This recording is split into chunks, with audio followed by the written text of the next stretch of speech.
Do you know what time it is? Do you know what time it is? Of course you do. It's New York Giants Straight Talk. I'm Tim. Got a lot of fun stuff that we're going to talk about in today's show. The draft. I want to talk about that a little bit. We're gonna touch on the free agency. We've done free agency videos before, but I want to talk about how the Giants' direction in free agency is kind of building a roadmap to what they're potentially going to be doing in the 2023 draft. It's interesting because Schoen at times he has different statements that are kind of conflicting. He'll say, "Well, at one point in time, we're not bargain basement shoppers anymore, but we can afford the people that are $2.5 million, which is only about $1 million over the veteran league minimum." He talks about how we are, we're building to the future, but he gives Daniel Jones the big contract. He tags Saquon Barkley, and he goes out and gets Waller for $11 million a year. Well, $11 million guaranteed this season. So it's kind of conflicted. Is he building for the future? Is he building for another playoff run in 2023? I think he's doing a little bit of both. But the question is going to be, he needs to augment everything he's doing through the draft.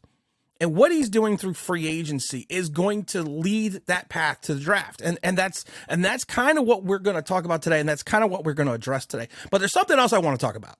Something that's important. Something, as we like to refer to on the show, as a muy importante. That's your mobile service. I want to thank Mint Mobile for sponsoring today's video. I like everyone else today, in this economy, you're paying more for eggs. You're paying more for milk. You're paying more for car insurance. You're paying more for everything. I went to the store the other day. I got 2 cartons of milk. Excuse me, I got 2 cartons of eggs. I put those cartons of eggs in my refrigerator. Had some friends over, opened up the refrigerator door. My friend looked at me and said, "You must be rich." I said, "Why?" He goes, "Because you got 2 cartons of eggs." Everything is just costing more. What if there was a way? What if there was an idea? What if there was a thought that you could get something for less that gives you more? And that's where Mint Mobile comes in. Like I said, I've never been a big person in reference to bringing sponsors to shows, but this is something I really believe in. This is wireless for as low as $15 a month. You don't sacrifice coverage. You don't sacrifice speed. They're built on one of the largest 5G networks that there are, that they have around. So why pay more for a network that you can get now for as low as $15 a month? $30 a month, as low as $30 a month for unlimited. And let me tell you something. It is simple and it is easy. Everyone knows that sometimes I'm technically challenged. You go on the website, mintmobile.com, or you go on the sponsored website, mintmobile.com/bigblue.com. And what you do is, it's great because you know what? You go to a cellular store. I'm going to tell you this. I tell the story real quick. You go to a cellular store, right? And the first thing they tell you is, well, you stay there for an hour and a half. And you don't even know if you get great coverage. You go on mintmobile.com. What they do is they actually have you put in your zip code so you can see your coverage area. And then once you do that, you pick your plan, you pick your phone, and then they send you the SIM card. And it's great. I'm going to show you what I got. I love this. This was fantastic. I got this. Hold on, people. I got this in the mail. It's a SIM card. You pop out the SIM card. You put the SIM card in. You activate the service via either online or via the app. And they give you the little pin thing. This is awesome because you ever try to take the SIM card out of your phone? You never have one of these. They give you one of these. You pop it in. You turn it on. You got cellular. You got cellular on one of the largest 5G networks. It's awesome. I've been using it now for a couple weeks. And I'm going to tell you this. I don't notice the difference between the other carrier that I use, which starts, we're not going to say who, but it starts with a V. Not going to say who. But it's the same service. It's the same quality service. You seen the commercial. You seen Ryan Reynolds. Listen, guys. You know me. I don't give you any BS. That's why we call New York Giants Straight Talk. You want unlimited talk nationwide. You want lightning fast 5G. Free mobile hotspots. For $15, for as low as $15 a month, Mint Mobile. Go on the link below, mintmobile.com/Big Blue, and get your wireless service. And you know what the thing is? I was telling people, even if you even if you're just thinking to yourself, you know what, Tim, I like my wireless service, and that's possible. You know what you do? You go get a second line. That's what you go for $15 a month. Go get another phone. You know me, I have multiple cell phones. Because of different projects I have working on. You go get a different cell phone for as low as $15 a month, man. Again, that's mintmobile.com/Big Blue. All right, guys.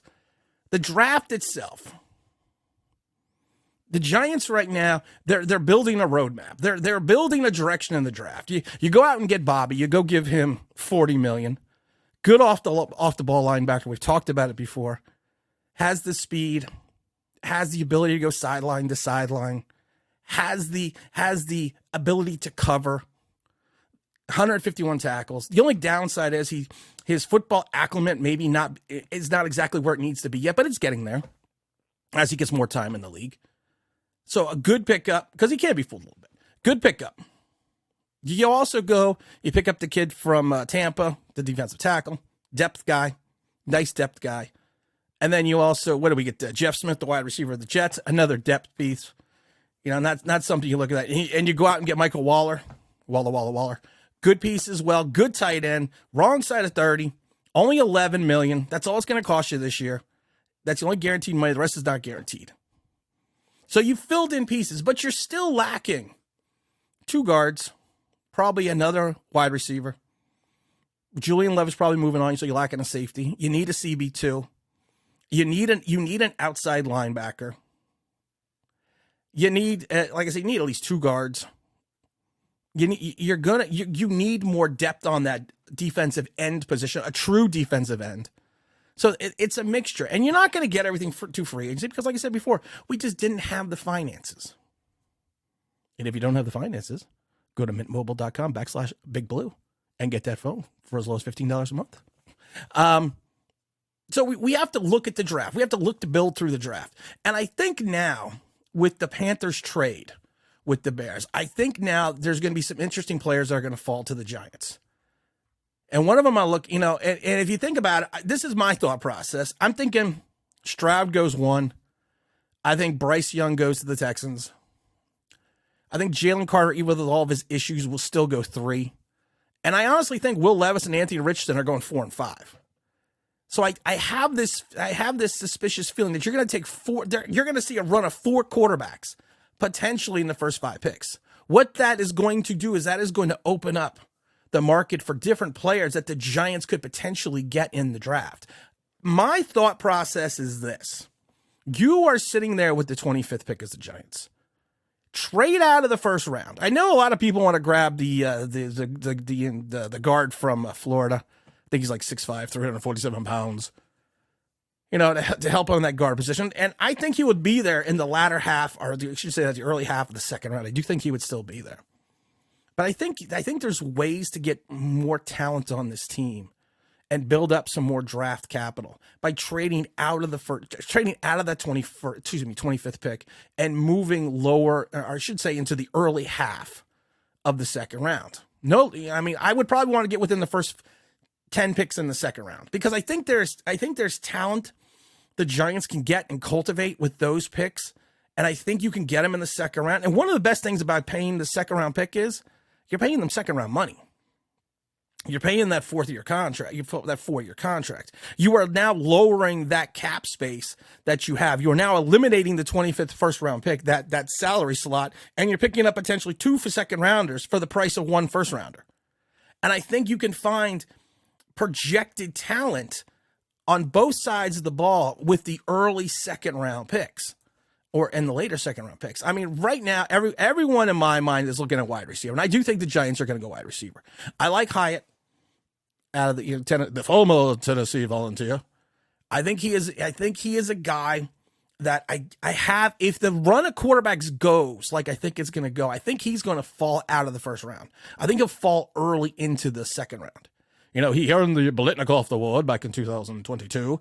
But we've said it before. You know what? What you did in college is over. But this is a kid that you got to work. I mean, he's got the talent. He's very athletic. He can move. We gotta move. He can move because that was the text message coming in as always.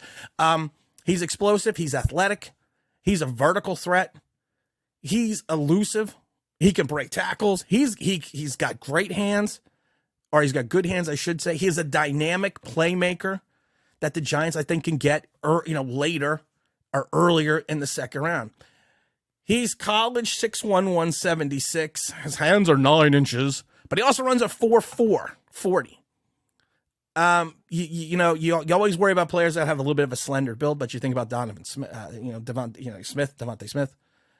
Yeah, he scares me to the fact a little bit that he's got only 1 year of top flight production in Tennessee, and you have to think about it was a lot of his production because of Hendon Hooker. You would have to adjust his style of play a little bit because he played more in an up-tempo offense, basically more of a spread offense. And one of the other things you worry about him a little bit is his route running is not as bad as Kadarius Toney. It's not unique, but his route running needs to be a little bit more crisp. But he is a guy that if you get in the early half of the second round, even potentially if you want to trade it down to the 32nd pick, he is a guy that is that dangerous deep ball threat. He is that guy that you are going to have to know where he is on the field at all times. He's got nice, soft, reliable hands. Like I said, he does have, I would say, moments lacks of concentration. So I think he does have moments where he's kind of, I'm not going to say disinterested, but he is a guy that, like I said, will help create space. You put him on the outside, you put Waller on the inside, you got yourself something there with Saquon Barkley coming out of the backfield. You got something there. You got Daniel Jones throwing for 4,000 yards, 35 touchdowns. And like I said, I think if that run of quarterbacks happens in that first round, he is a guy that's going to fall. And I think the Giants will have an opportunity. Now, if you want to stay within the parameters of trading down and trading into the second round, you can also grab a guy potentially like Cam Smith. He is the corner out of South Carolina. A guy that's another guy that's a little bit more slight of build, 6 foot, 188 pounds. He really developed as a efficient and impactful starter for South Carolina last year. I mean, he is a guy that I have very little concerns of in reference to in coverage, and besides the fact that again he can be a little aggressive. He played against top flight competition weekly, and showed that he can fit the bill. He's got quick feet. They always use the terms. He's got the fluid hips. I think in this draft, in reference to coverage instincts, he's got some of the best. He's got a high cornerback IQ, and he's a ball hawker. He's got good ball skills. He's physical. He plays the run. He's aggressive. He is competitive. He is all those things that you want to see in a top flight starting NFL corner. You put him alongside Dory Jackson in that CB2 position, I think you got something there. I think you got a good combination there. I would like him to, he needs to be a little bit more consistent in reference to his technique when tackling. He gets a little over aggressive in coverage. Not handsy. He's not handsy, but he gets a little bit over aggressive. He leans and he tries to get away with more things that you probably can get away with in college, but you're not going to get away with in the pros. And I think that's something that you could teach out of him. Again, he's a little bit on the lean side. If you take a look at his physical prowess, he's a little bit lean. But again, like I said, is he going to grow into his body? I don't think so, because I've said this before, especially about body types in the NFL. Sometimes you are what you are. Some players grow into as they get mature and get older, they grow into the body, they grow into the frame, they build up a bigger frame. Some players just don't. Some players are just lean. Some players are just naturally lean. You could be in the gym 24/7 hanging and banging, but you're not going to all of a sudden gain this muscle mass you're looking for, because that's just your body type. And I think he's just a guy that's going to be a touch lean. But like I said, he's still a physical, aggressive tackler. He just needs to work on consistency in regards to his technique. And then if you're sitting there thinking to yourself, okay, Tim, we're going with the second round model. And if you're going to go with a run of quarterbacks in that first four quarterbacks go in the first five, I think you got another guy who I like, but he's kind of redundant with Bobby, is Trenton Simpson. Good off the ball linebacker. Reminds me of the Giants if you're 6'3", 230 pounds. I always talk about the 86 linebackers. The 86 linebackers for the Giants averaged like 6'4", 240 pounds, the outside linebackers. You had Lawrence Taylor, you had Andy Hedden, you had Carl Banks, you had Robbie Johnson, you had Byron Hunt, you had Andy the Headhunter Hedden. You averaged a big size, and that's what Trenton Simpson reminds me of. He's another off-the-ball defender. He's kind of going to be like a hybrid guy in my mind. I think you could slide him into the outside linebacker position. Why? I'm going to tell you right now, he does have issues at times instinctively playing the run on the edge. You could see that. He does have issues at time. And Tim, you're always talking about the defensive end and the symbiotic relationship between the linebacker and the defensive end, the outside linebacker, working in this simpatico relationship. He's going to have to just learn a little bit more about playing his position on the outside. And I think he can do it. I think he is a guy that has range in coverage. He is a good pursuit guy, which is what you want if you want to move him to the outside. He's a big hitter. He knows how to finish a tackle. One of the things that I was down on a little bit with Kayvon Thibodeau, which he's starting to learn more, when he finishes, he's got to learn to finish his tackles. And when you finish the tackles, good things happen, such as the fact that you create a fumble and you take that fumble and run into a touchdown. Trenton Simpson knows how to finish tackles. And I think he plays with a natural instinct. I think he plays well in space. I think he can play well, like I said, in pursuit and coverage. I think his ability, though, it's not going to be a plug and play. You're gonna have to kind of find that right scheme for him. But like I said, I personally think he would fit that outside linebacker position. I think you pair him with Kayvon Thibodeau on the right side. You have Kayvon play that defensive end. You have Trenton Simpson play the outside linebacker. I think you have then a mentality in reference to being able to go after. He didn't do it much in college, but Trenton Simpson is. But I think he got some giddy up, and I think he can go after the quarterback. But the problem is, like I said, he's got to learn a little bit better how to set the edge. They always use the big term. He's got to deconstruct his blocks in the box. I always love that term. So basically what he needs to do, he can't get lost in the sauce. He has to learn to stay in position on that edge along with his defensive end to make sure he's setting the edge so that he's pushing the action to the inside to our big guys such as Leonard Williams and Dexter Lawrence. And I think he can do that.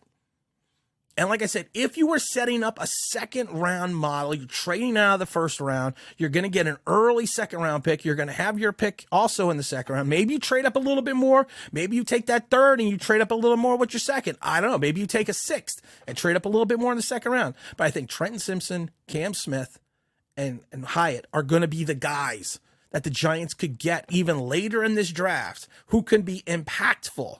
Not only on the offensive side of the ball, but on the defensive side of the ball as well. And like I said, and the fact that you will be saving cap space because you are moving out of the first, you are picking up 2 second round salaries for the price of 1 first rounder and potentially have quality, impactful players.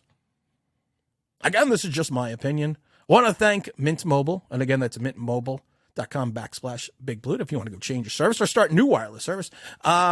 Got a lot of big stuff coming up next week. We're going to have we may be doing a couple streams here and there. Make sure you tune in. If you want to be on the mic, make sure you email me at tim@onlineBigBlue.com, tim@onlineBigBlue.com, and make sure you get on the mic. And we have that segment open. I think we have a couple segments open.